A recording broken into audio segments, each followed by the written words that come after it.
I truly believe that what makes great schools are the teachers in these schools. Of course, they need good leaders, they need good policies, they need infrastructure, but the teachers are the one that know what happens inside the classroom. Once they close the door, only them are with the students and only them know what's going to happen. So we really need to strengthen them and to make sure that they have all the support that they need. Hello and welcome to the Advanced Podcast. I'm your host, Vikas Pota. Today I'm joined by Ana Ligia Scachetti, CEO of Nova Escola, one of Brazil's most impactful nonprofit organizations and largest digital media platforms supporting public school leaders and teachers. What began as a printed magazine 15 years ago is now a full digital platform reaching over 1 million educators every month across Brazil. That is a significant achievement in any context. In the context of public education in a country of that size of Brazil, it is remarkable. Anna is a Leman Foundation Fellow with academic roots in journalism and pedagogy. She has been part of Nova Escola's journey from the beginning and has led the organization through a period of transformation that most institutions would have found difficult to navigate. She has a front row seat on public education in Brazil, and I'm pleased to invite her as a guest.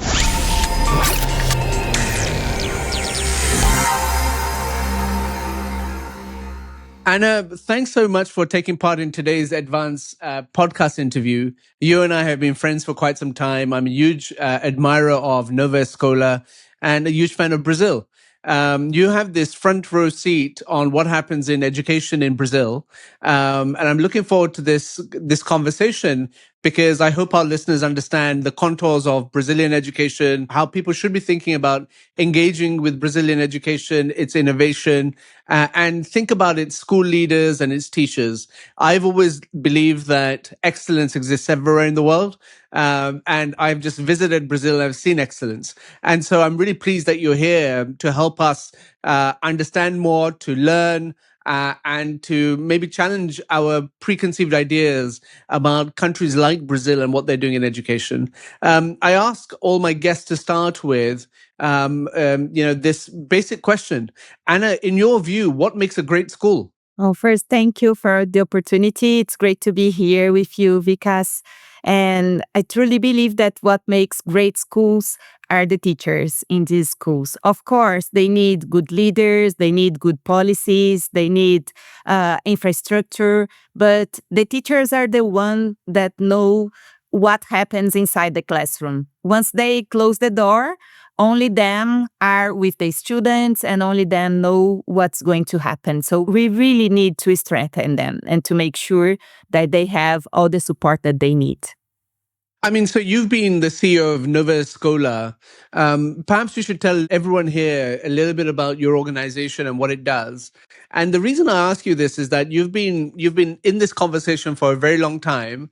Has anything changed? Is the conversation that I want to have, and what has led to its change. But firstly, start with telling everyone about the great work that Nova Escola does.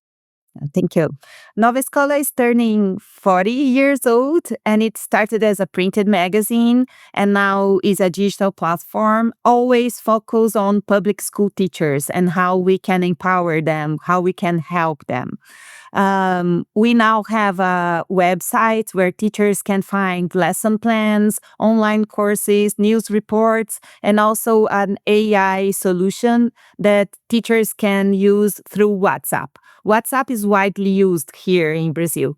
In Brazil, we have 1.7 million teachers that are in public schools, and 80% of our population goes to public schools. This is the majority. You asked what has changed. And I think what has changed in our country is that now we have better policies, we have better assessment programs. So some decades ago, we wouldn't know how the students are. And now we know, and we know we have a learning crisis. So when you see assessments, international assessments like PISA, Brazil unfortunately face the worst results. They are in the bottom of the list. We are in the bottom of the list. And so we know how we are, and we know that we need to do something for that. So that there are not only Nova Escola, but a lot of organizations that are working to make this reality change. Tell us a little bit more about Nova Scola. How we'll get to the substance of education in a second, but I was always astounded to hearing, how many teachers visit your website, how many engage with you. Say more about that. We have in our website about 1 million teachers that visit the website monthly. And the area that they use the most is our lesson plans area. We created the lesson plans when our new national standards were approved in 2017. And with 600 teachers from all over the country, we developed these lesson plans that help teachers to understand these national standards, these new national standards, and to take it to their classroom. So this is the most visited area in our website. And when Gen AI became more affordable in 2023, when ChatGPT arose and everybody could use it, we started to think, okay, so we have this huge library in our website, and any teacher can go there, it's free, but every teacher gets the same. With AI, maybe we can help teachers to adapt, to tailor the content for their needs. So we started to test how AI can help the teachers. And in 2024, we developed this AI solution in WhatsApp. And it started to scale in 2025, last year. And in the first year, we reached 120,000 teachers.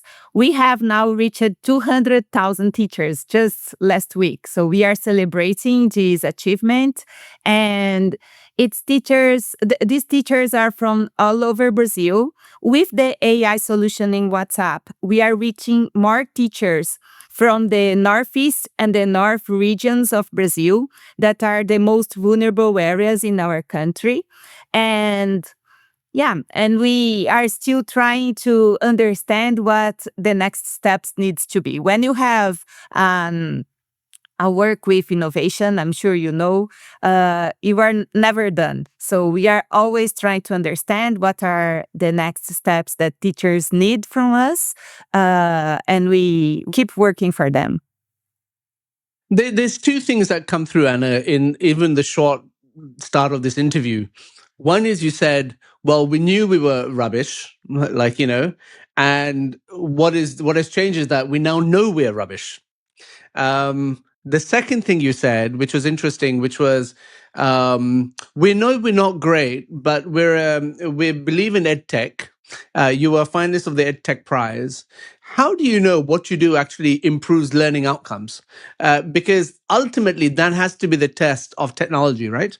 And so you talk about WhatsApp, you talk about your lesson plans, but your results are pretty poor still. And so, what do you have to say in connection to that? Yeah, the country results are still poor. And of course, it takes not only Nova Escola, but a lot of organizations work and also the government work. What we see in Nova Escola, what we try to measure is if teachers are using what we offer them and what happens after they use it. When we are working with individual teachers, like we've always done, it's more difficult to measure the impact because you have 1 million teachers, 2 million teachers, but they are spread all over the country. What we are doing now is that we are working with secretaries of education, and in these places, all the teachers from one city or one state are using our solution. And in these places, we are measuring the impact in learning outcomes in a different way. So, for example, we are working with the World Bank in the first city that we started to work last year. And they are helping us to measure the outcomes, the results of what we are doing. And in each city, we are following the results of the assessments of the city and the state. When we talk about the country as a whole, the assessments show that we are improving. So we are getting better results. For example, we have a national goal of having every kid literate at second grade, at the end of second grade. And we are getting much more kids being literate at this age because all the organizations and also the government are working together to make it possible. So we can see the results already, but of course, we need much better results, much more things happening, and it takes time. So we hope to have better news in the next 2 years or so. Yeah, thank you, Anna. And you've said that the heart of Brazil's learning crisis is a lack of support for public school teachers. The diagnosis is not controversial. I mean, everyone accepts that. Everyone agrees with it.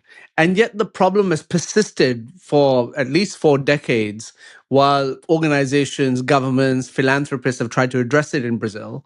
What have they consistently gotten wrong?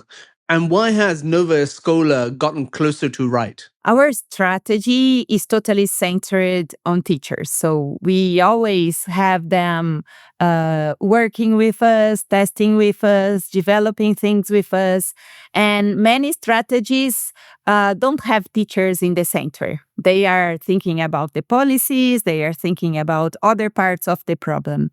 Now, the government and several other organizations are also addressing teachers as a priority. So it's like teachers are the next frontier that needs to be taken care of in Brazil. We are already doing that, but we know we cannot do it alone by ourselves.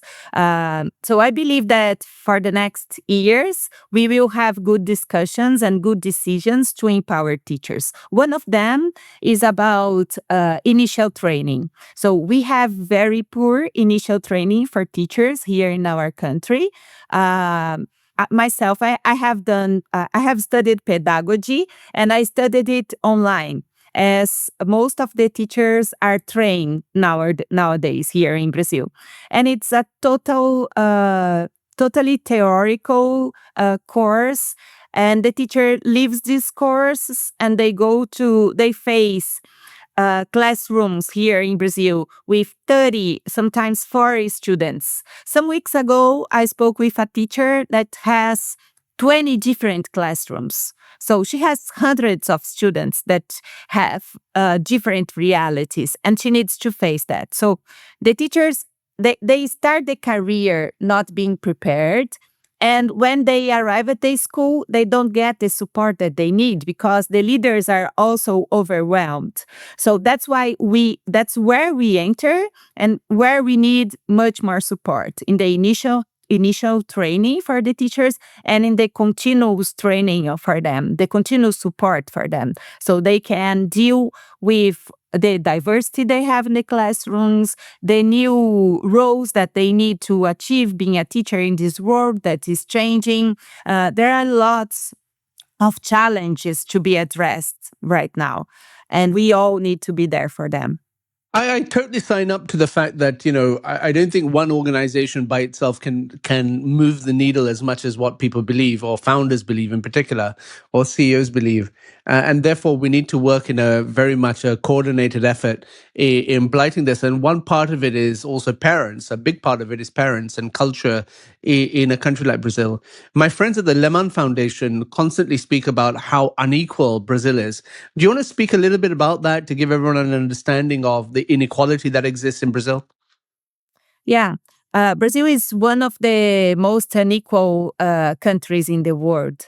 And so when we look at the different regions, the different cities, we have very well developed cities like Sao Paulo, where I live. But even inside Sao Paulo, you can see the difference. So you have very poor regions, very poor communities with no technology, with very low internet, and very high-speed internet technology regions in the same city. When it comes to education, you face it inside the schools, sometimes inside inside one classroom.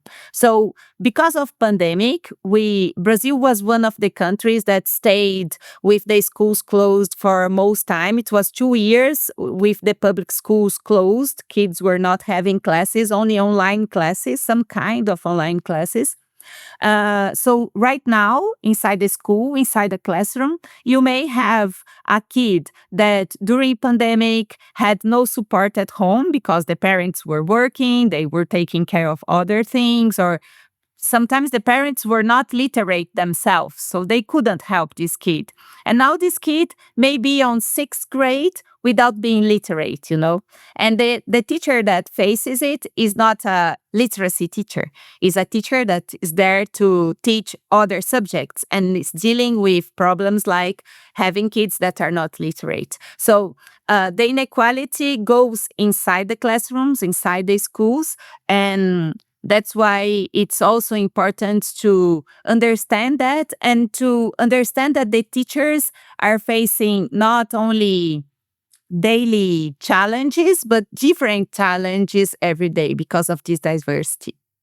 One of the learnings that we have from the World's Best School Prizes, what's quite interesting, is, and you and I were together when we went to Cubatao just earlier this year to meet, the school that won our prize, Park Sonos. And the thing that really stands out is the idea of school culture. And where a positive school culture exists, you get high performance. Now, tell me, in terms of this podcast is geared towards trying to help people understand what are the levers for high performance. So, why don't we go into that in terms of what your prescription is in terms of how schools can drive for high performance? Why don't you start with your first lesson? Academic excellence begins with a great school culture. Vision, leadership, and a positive working environment are the keys to success. It's all part of the hidden curriculum. But how can your institution prove that it passes the test? Welcome to Best School to Work, your guide and beacon for great school culture. Imagine a future where schools shine and teachers thrive. Our certification program empowers schools to create a positive culture that stands out from the rest. While detailed guidance and expert-led courses allow schools to keep improving their culture, achieving certification will put your school on the map.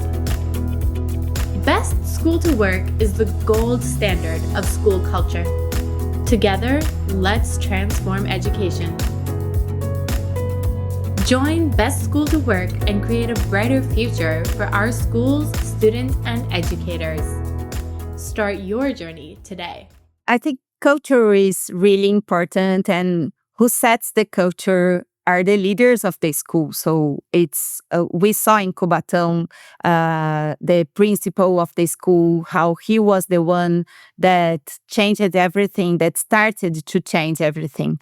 And so it starts with the leader, and it takes the leader to make this difference.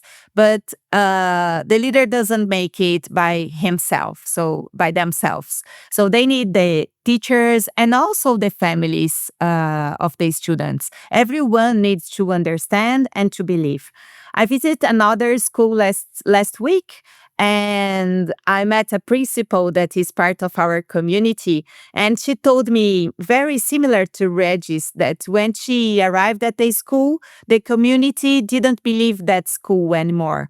And she started to understand what were the problems there, and to talk to each family and to talk to each student to show them that she believed on him and that she was there for him. So the first thing that she did was to change the food, because the kids stay the entire day on the school, and she told me they were not learning because they were hungry. And so she changed the food that is served for the kids. Now they are much better fed, and they are better for the entire day. So when it's afternoon, they are active, they are not like heavy because of the food. So she did it, and it started the change through the food that's served for the kids. So, but she also chose the teachers that were going to be with her. So see, she started to see how she could change some teachers that were not going well, not only teachers, but other workers in the school, and to build the team that would take that culture with her. And now we can see, I met several teachers in the school, how all of them believe on what she's building and how they are all building this together for that community. So I think what I hear from you, and knowing a lot about you as an individual and your thoughts on this, is that I think you're tapping into something that we call empathy, which is, lead with empathy is a phrase that I've heard you use previously, towards your colleagues and towards the teachers you serve. And so I think that's a powerful learning that you have. Tell us about your second high performance lesson. My second lesson is to take care of ourselves, the leaders.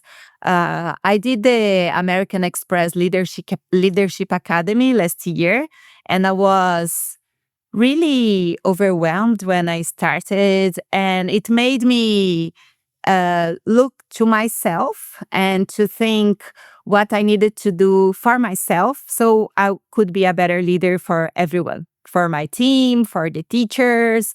So I started, they told there, and I started to use it. So put a mantra like put the oxygen mask on yourself first. They tell this to us on the airplanes every time, but I've never thought about using it with myself.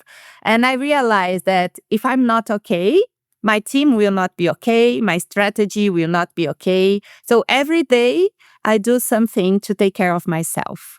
And not only because of my work, but also because of my family, my son, my life, my house. So I have an app that helps me with that, to make sure that every day, whether it is either it is going to the gym, meditate, stopping to breathe, having a healthy food, or just being by myself for some time. It takes, 5 minutes, less than that. Sometimes it's breathing 3 times and you'll be a better person for yourself and for the ones that are with you. So I think this is my second lesson, and that even a principal in the school needs to remind themselves to take care of themselves. You're right that a stressed leader will never be a good leader. Yeah. You cannot pour from an empty cup, and you cannot ask your organization to be well if you're not. I fully sign up to that. What is your third lesson? My third lesson is that we need to put teachers in the center and to meet them, where they already are. So when we use WhatsApp, for example, we are using WhatsApp because teachers are using WhatsApp. We saw, even in the Amazon region here in Brazil, we asked the teachers, what do you use when you need help, when you need to talk to another teacher? And they told us, I go to WhatsApp and I send them a message, and I share my ideas and my challenges. And so we are using it because they are there. And we use it to have the printed magazine because they use it to read printed magazine. And we saw that they were not reading it anymore. So we needed to change to a digital platform. And so putting teachers in the center of the strategy and understanding where they are, what they are doing, how their routine is right now, I think is important for us, but also for our principal. The principals, the leaders of the schools need to understand where their teams are, what they are doing, how their life are, so they can have better decisions, make better decisions. I think that's a fabulous kind of reflection that you had, which is to meet the teachers where they are. And that kind of institutional and humility is rarer than it sounds and harder to sustain than most organizations admit. So I congratulate you for that. Anna, I go back to I go back to my series of questions that I thought about when you were coming on. And, you've described Nova Escola as a partner, a friend, and pedagogical coordinator for teachers. Most organizations in this space describe themselves as platforms or solutions. You choose the language of relationship, but a friend tells you the truth even when it is uncomfortable. What is the uncomfortable truth Nova Scola has had to tell teachers about the reality of what is possible for them inside their current system? Yeah, we tell here at Nova Escola that there are lots of things that teachers look for at Nova Escola. So they know what they need and they come to us to look for help.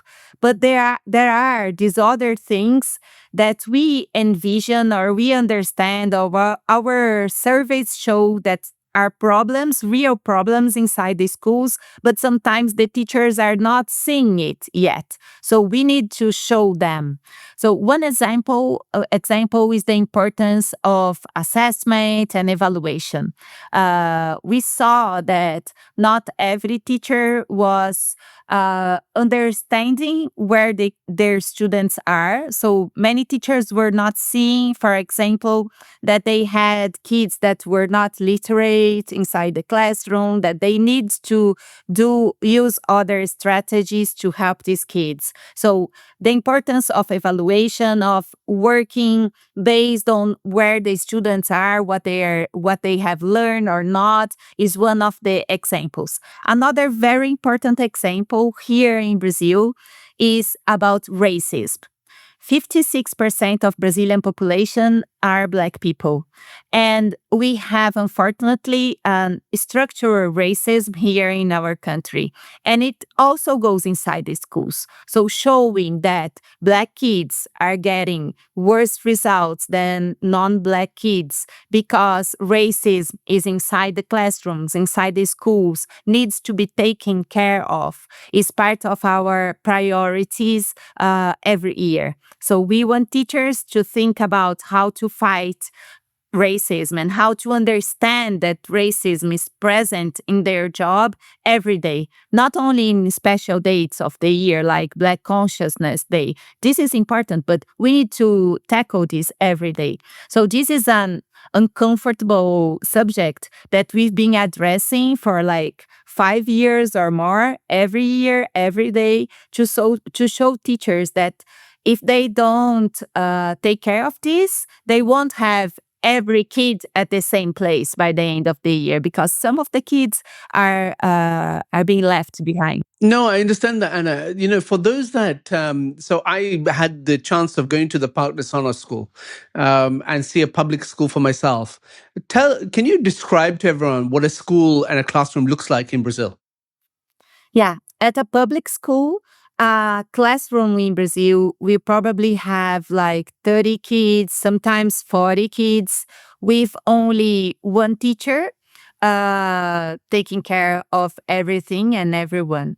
There are some schools that manage to invest in infrastructure. So we saw a school together that is renovated, that has air conditioning, that has like TVs in the classroom. But we still have schools that have no internet connection, no TV, no computer inside the school and inside the classroom. So we have both realities. Brazil also has an inclusive education system. So kids with disabilities go to the same classrooms and the same schools of other kids. And we really believe this is the best for everyone. But so the teacher that has 30 kids might have four or five kids sometimes with disability that they also need to address and to help and to adapt the content for these kids. Some schools have professionals that are specialized in kids with disabilities and help the teacher to deal with it. Some schools have interns or therapists that goes inside the classroom to take care, but other schools have no support, and the teacher needs to deal with it by themselves. We have let me think about what else. We have also some multi-graded classrooms. So it's not in everywhere, but especially in rural areas or indigenous areas, areas where you have less students, we will sometimes have one teacher for a group of students that are in different grades. So we saw one teacher using our WhatsApp. She was using a lot, and we went to talk to her. Why are you using it so much? And she has a multi-graded classroom in the area, the countryside area in the northeast region of Brazil. She has students from third, fourth, and fifth grades working together, learning together. So she uses AI to adapt the content for each one of these groups. So as I said before, it's a very diverse country with very diverse situations, and teachers need to deal with all of them. Why is it, Anna, that I'm very conscious about the success of a province like Sierra in the north of Brazil, where someone told me that if you would do an assessment and rank all the best schools in Brazil, something like 70% would come from this one state, which is a flabbergasting, achievement on their part.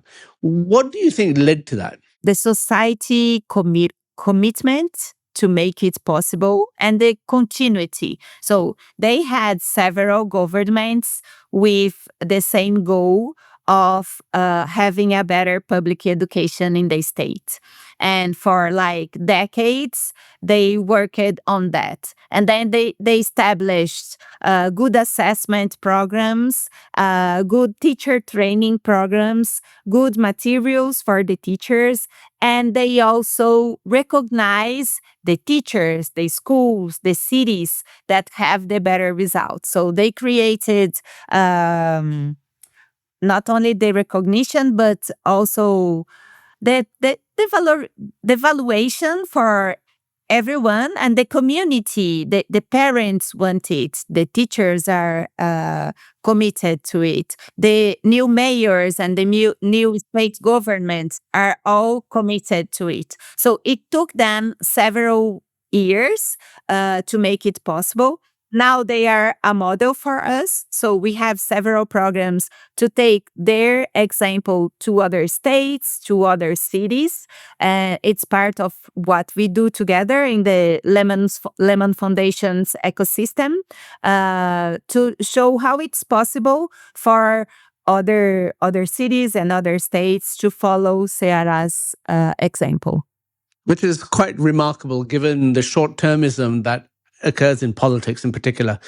Anna, in terms of innovation, tell us a little bit about what are the most innovative things that you see in public education in Brazil? First, we need to remind ourselves that innovation is not only about technology. So sometimes people think that you need to have a very technological school to be innovative, and you don't need that. Technology can help for sure, can help teachers, can help to connect students. But I think that I really believe that a teacher can be innovative without having technology. So we saw, Deborah Garofalo. She was An incredible teacher. Yeah, she's an incredible teacher. And Deborah uses recyclable garbage to teach robotics to her students. That was what she had in her community. And she started to use it. And now she's a model for several teachers. She trained other teachers to use it. And for me, she shows that it's possible to do a lot of innovation with what you have. So I think what makes an innovative teacher is to be open to know their students, to understand the school that they have, to understand the possibilities. So we see several teachers going with the students for outside the classroom, to occupy other places, to run surveys in the community with their papers sometimes. They will not have a tablet, maybe, but they can do a lot. They can learn how to be good, to make good questions in their society, in the community that they live, to find things that are, to discover things that are important for that community. So I think that an innovative teacher is a really open teacher that is always trying to understand what the next step can be to make the learning more meaningful for that group of students that they have. You work a lot on a systems basis with a range of stakeholders. I think the power of public policy is there to be seen, and you say that Brazil has got better at that.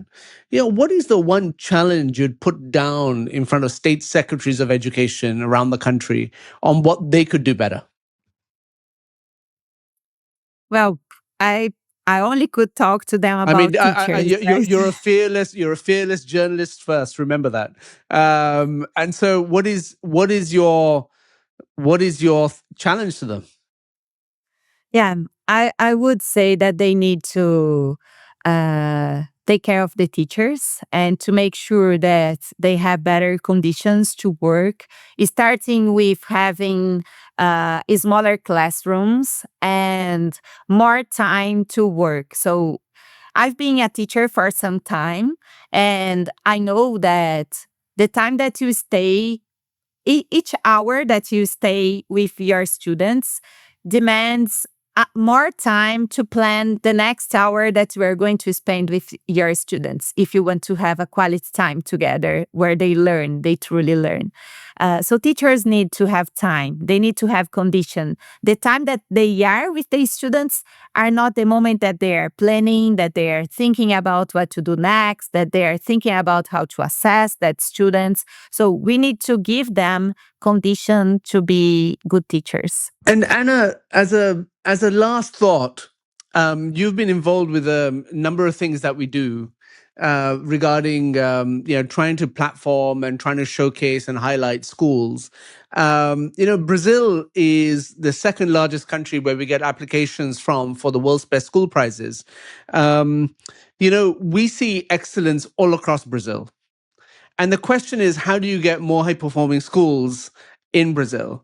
If there was one magic or one silver bullet that you could fire to actually engender that, what would it be? I think we need to believe in our kids. We need to believe that the kids are capable of achieving much more, and to have higher standards for them, bigger opportunities, to believe that the kids that are in public schools in Brazil can run the country, can run maybe the world, and to believe on them and to make sure that they get every day the best education that's possible to help them to be better citizens and to build a better future for us all.